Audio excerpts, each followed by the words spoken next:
And I'm your host, Pesa Shayo. And this is the place where we believe that every single marriage out there has a chance to be long lasting and fulfilling.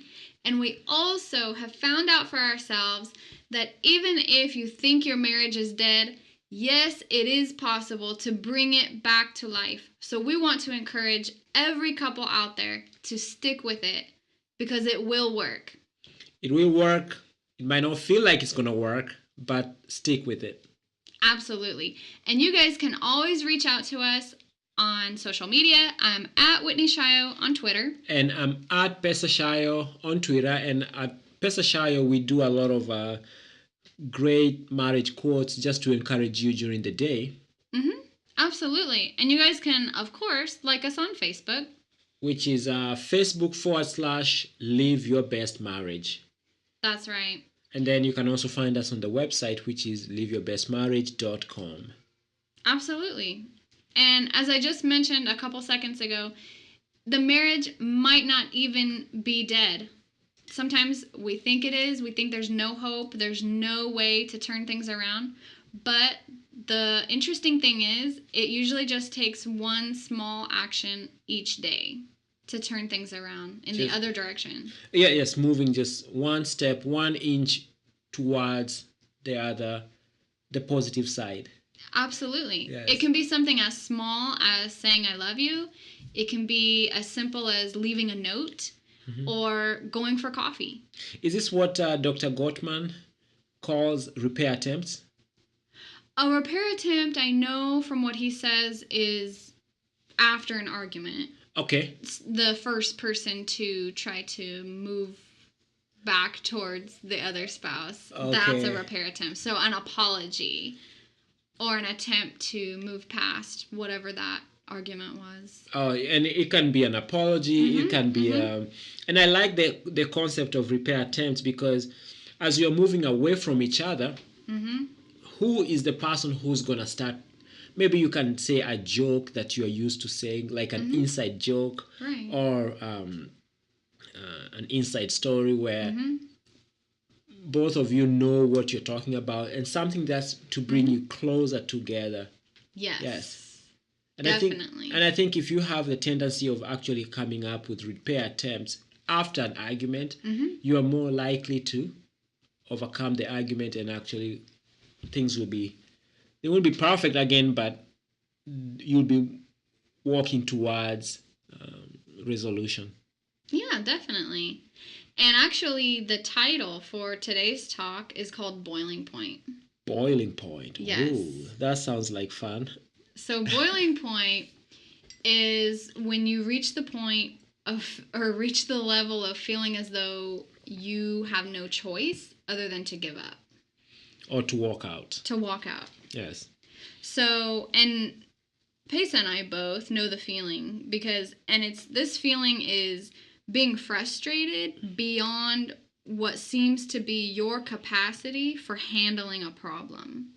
If you just don't see a solution anywhere near, like coming up anytime soon, you just don't see how something major is going to be resolved, then you've reached your boiling point. So basically, you have gotten to a point, as you have said, you've gotten to a point where you don't feel like you can deal with it. Right. Yes. Right. So it's those moments when you feel like your spouse is being impossible to agree with. Like there's just no way that you guys are going to be able to compromise on whatever this particular issue is. And sometimes there's more than one issue. Yes. So what we want to talk about today is what are some of the things you can do to turn around and avoid taking the way out? What can you do when you reach that place where you're either super angry, you're frustrated, you're sad, you're mad, whatever feeling you're having? How can you avoid just leaving the marriage completely? And because right now we're living in a country where 50% of the people who get married are divorcing. Yes. So this is actually, it seems like they are reaching their boiling point. They get to a level where they're like, you know what, I can't deal with this. I am not messing with this. I just need to move on. I gotta get out of this. I gotta get myself out of here. That's what it looks like. Yes. Now, a great marriage, the truth is, has those issues too. They have like drama. They have drama. And they reach those levels of feeling like giving up. Yes. Because I don't want anybody to make the mistake of believing that a great marriage doesn't go through problems. Oh, okay. Because that's a really huge misconception that a lot of us we're tricked into thinking that in order to have, if you have an awesome relationship, then you don't have drama. Because if you had drama, you wouldn't be having an awesome relationship. Then you wouldn't. And there's also a misconception that if you have drama, then you can't be together. Yeah. You can't put up with each other. So that's something that, those are some of the myths that we want to dispel here. Those are some of the issues that we want to go over. So for me, my boiling point is usually something to do with finances. Okay. If we're disagreeing about money, and I know money is actually one of the main reasons why couples divorce. Yes. I've read about that for the last several years. But every couple has their own unique disagreements. And for many of us, we fight over the same things. Over and over. Over and over again. Is it the same thing in different, just different ways of fighting about the same thing? Yes, actually, it can be a different situation. It can be about a person or it can be about other people, but it's pretty much along the same lines of what you usually fight about. Yes. It can be, if it is money, obviously, there's different situations that are going on. Yes. So anyway, we all have those disagreements. So now that we've gotten that out of the way, I want us to stop and look at the big picture. Okay. I want to make it very clear that the more we think about divorce, the more we have that back door. Oh, okay. We have a way out. And I'm not talking about couples who have physically abusive problems going on. They obviously need a way out. But what we're talking about is couples who just can't get along, just on a day-to-day basis, or when things feel hopeless. Yeah. That's what I'm referring to. So what I want when I say, let's look at the big picture, imagine getting divorced and starting over. Are you going to have a brand new set of problems?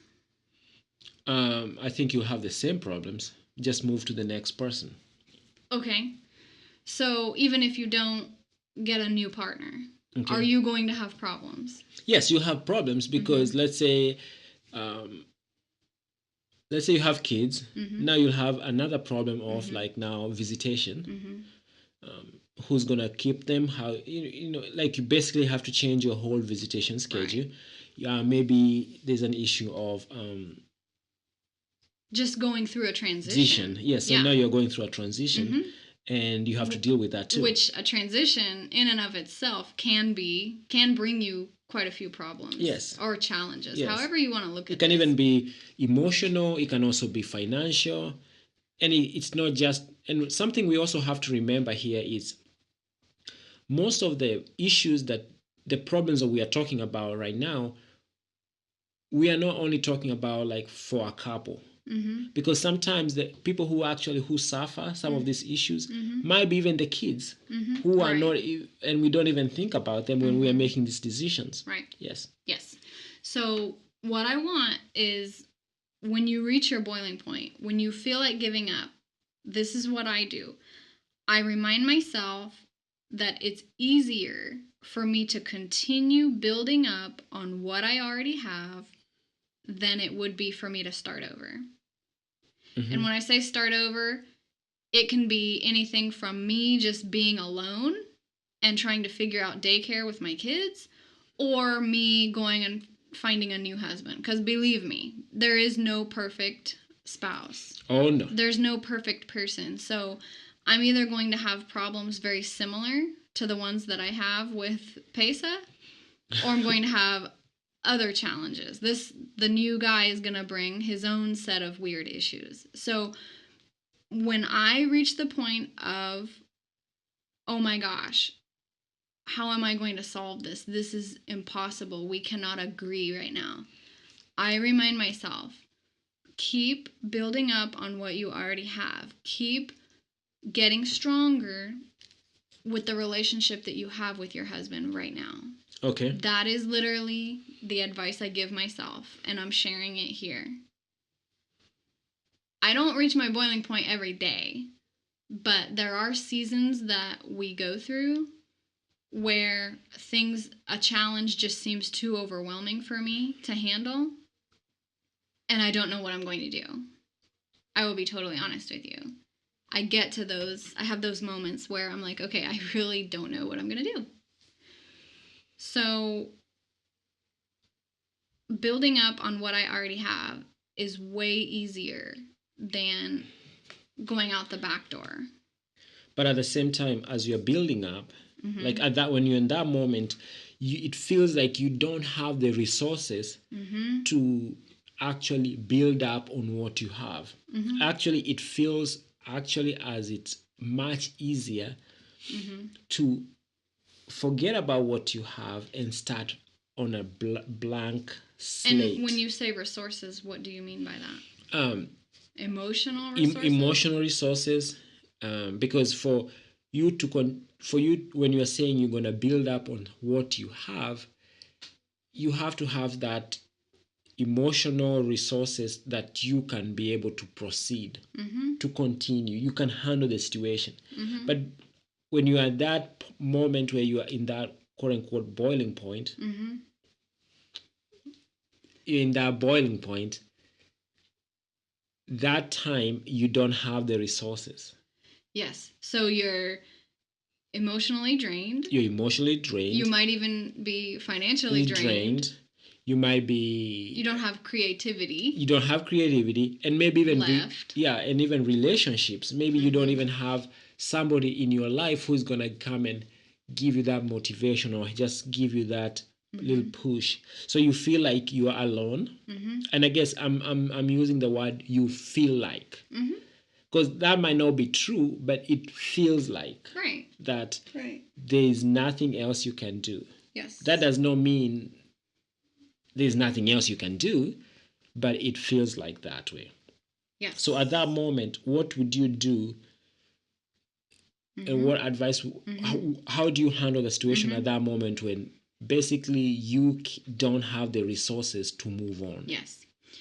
So another thing that I want to bring up when I say let's stop, let's pause and look at the big picture is compromise. Okay. Is huge. So in addition to reminding myself that I need to keep building up on what I have, I just need to keep... It's the same way if you're farming or you have a garden. If some things aren't working out well in the garden, are you going to go down the street and dig a new garden? Or are you going to continue taking care of the one you already have? But what if you feel like, with the garden analogy, like I've been doing this for a while and it's just not working? If things aren't growing, or I don't know. Work with me here. I'm not a gardener, so. But for some reason that just came to my mind. I was like, you know what? It takes time for things to grow. Yes. And you might not be getting enough rain or whatever it is. I don't know, but I know for sure it takes time. Yes. Oh yeah. For a garden to actually bring you the things that you've you wanted. The things that you wanted. You can definitely tell I am not an outdoor person. But in a marriage, though, it works the same way. Sometimes it can take a pretty significant amount of time Yeah. for your relationship to blossom. Yes. It can. And sometimes it might even feel like it comes and goes. It might even feel like, okay, well, we were doing really well last year, but for some reason, we're going through a season right now where things aren't as awesome as they were. Or those things happen. But again, part of that idea is just being able to remind yourself, like, okay, keep farming, keep gardening, keep plowing, keep doing whatever it is, keep doing what you're doing with what you have. And so, and I sort of got off of the compromise thing. No, actually, I like what you're saying. And as you're talking, I got to remember something that you talked about, how life will be great, everything is great, and then all of a sudden it seems like you're getting a problem, and it might actually seem as it's the same problem, just different versions of the same thing. Right. Same tiger, different stripes. Yeah. So that tells me that there's something in the relationship that needs working on. Basically, we were able to deal with it last time, but we never grew on that aspect. And a way to illustrate this is like, pretend you're playing tennis with somebody, and the game of tennis, everything is great. You can hit the ball, they are shooting the ball, like basically everything is fine. But you know that every time your opponent hits a backhand or whatever, something like that, like a backhand, a certain swing, it always catches you off guard. But everything is fine as long as they don't do that particular type of a swing. And you can play well, life is always great. But if they swing that, they hit the ball a certain way, it always catches you the wrong way. Yes. Or you can't run to that side. Yes. Yes. Yeah. You can't run to that side fast enough. So if they know what to do with you, they play with you, and then they just hit it to a side that you are not there. And for some reason, you can't move to that side pretty quick, and they always score. Yes. So that tells me that you have a weakness when it comes to when somebody hits the ball on the other side of your court. Yes. Or if you're playing baseball, if somebody does like whatever. So anyways.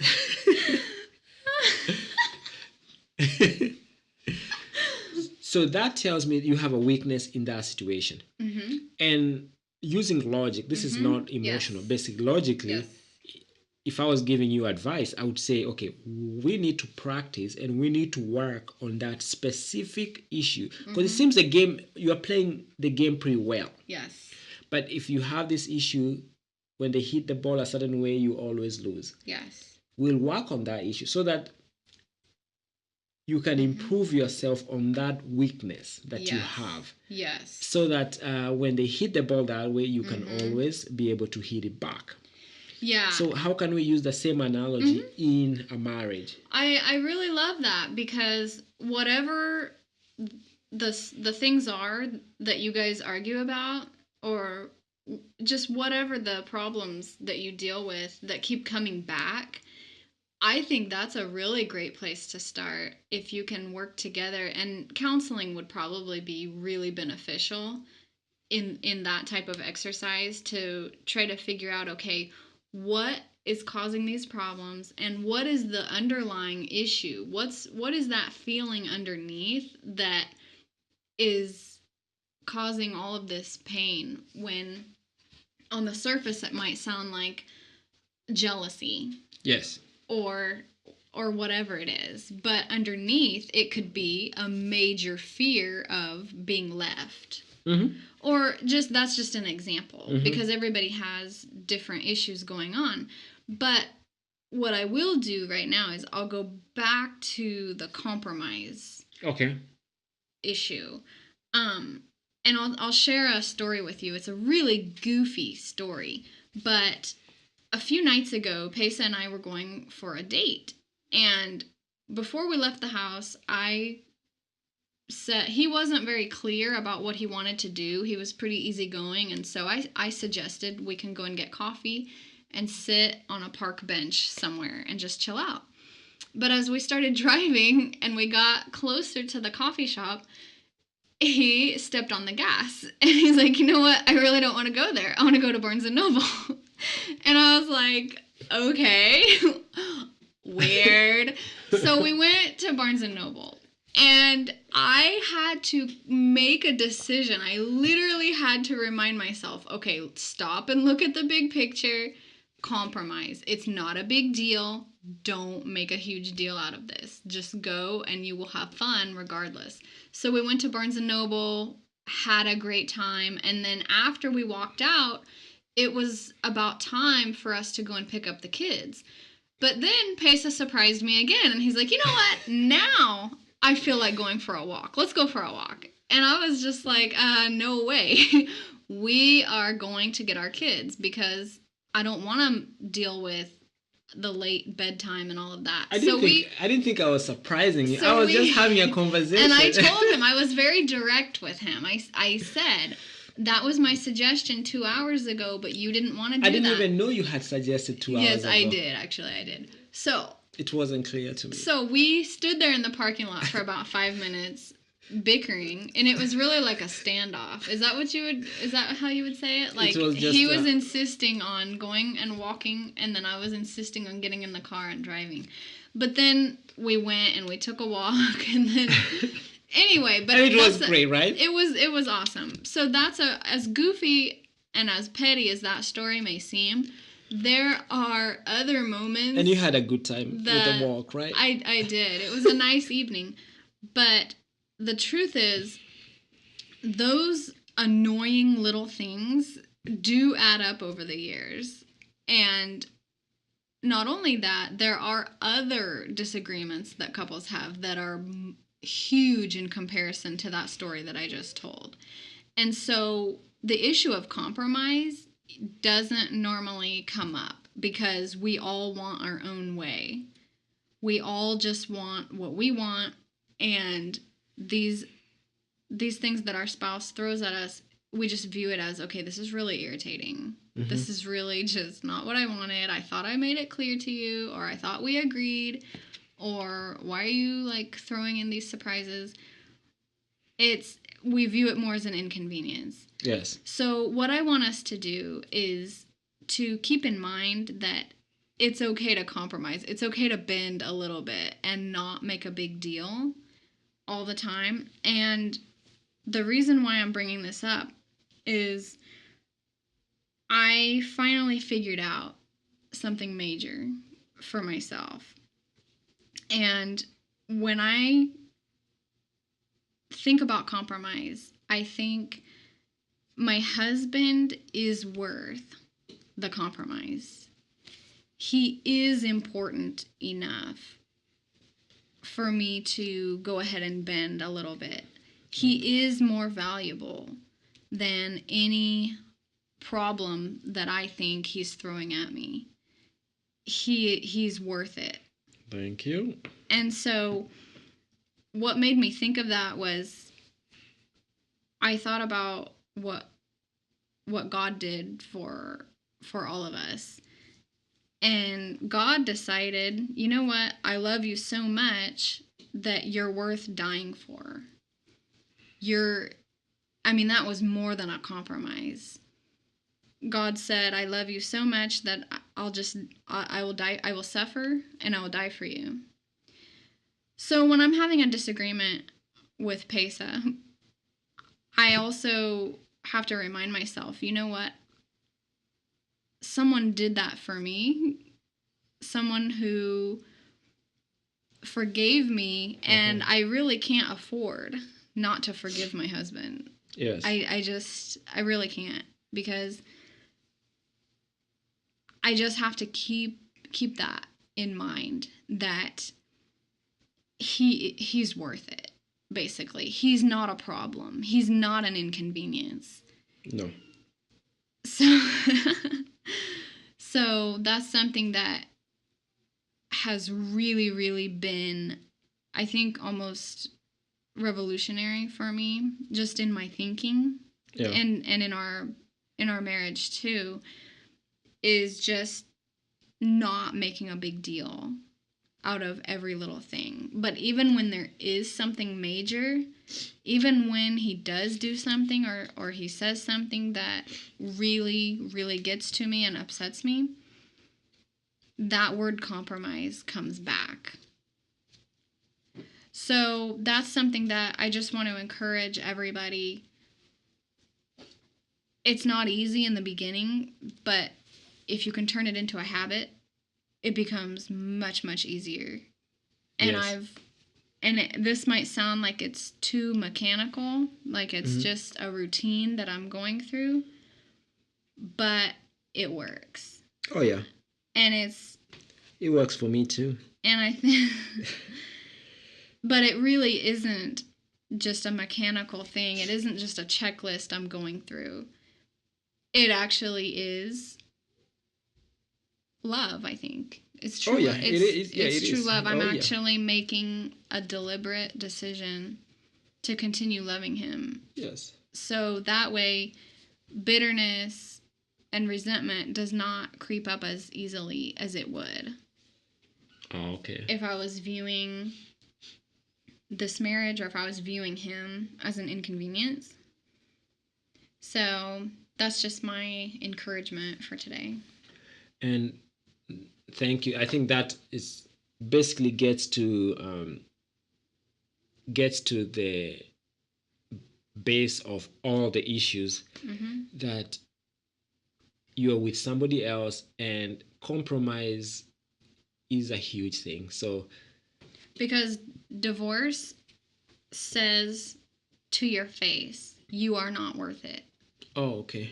You are not worth me sticking with you, and you're not worth us making things right. And it's, in most cases, divorce is abandonment. It takes two to screw up a marriage, but there's usually one person who's more adamant about getting out of it. Now, when people say that, I've seen that they're like, oh, we are divorcing, but we are still going to be friends. That never makes sense to me. Be on good terms. Like, oh, we'll be in good terms, and actually this is a mutual decision, and we just decided. Just there are a lot of different situations, and there's a variety of reasons that people give, and that's pretty much what it is. They're telling each other, even if it's mutual, they are saying to each other, you're not worth it. Yeah. You are not worth me spending the rest of my life with you. You are not valuable enough. Yes. I don't cherish you. That is what divorce says. Yes. Plain and simple. And I'm probably the only millennial out there who will actually say that. But in most cases, it's true. And again, we're not talking about people who are in physically abusive situations, and we're not talking about people who are in adultery situations. We're just talking about people who get fed up about just the little annoying things. Yeah. So, folks, just as a recap, this is meant to be an encouragement for you to actually enjoy life with the person you're already with. Yes. And so when you reach your boiling point, just remember that it is possible to solve these issues. It is possible to still be happy after going through trouble. And compromise can help both of you. It's beneficial to both of you. Yes.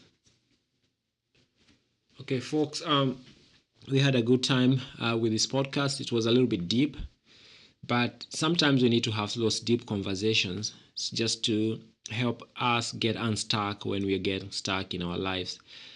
And until next time, don't forget to subscribe on iTunes or Stitcher or TuneIn. And we'll talk to you guys later. Bye and God bless. Are you tired of being upset, lonely, feeling empty, or just plain frustrated with your marriage? And no matter how hard you try, you're not getting anywhere, just going in circles? No matter how much you try to make time for one another in your schedule, or how many times you say, "I'm sorry," Pesa and I have put together 99 ideas to help you connect with that one special person so that things can start to be more like the way they were before everyday life got in the way and caused the two of you to drift apart. We want you to have 99 ways to show love to your spouse absolutely free. You can find it at 99waystoshowlovetoyourspouse.com. Because here at Live Your Best Marriage, we truly hope that the two of you can move closer together and enjoy the connection that comes from achieving a stronger bond. Again, that's 99waystoshowlovetoyourspouse.com. That's the number 99waystoshowlovetoyourspouse.com.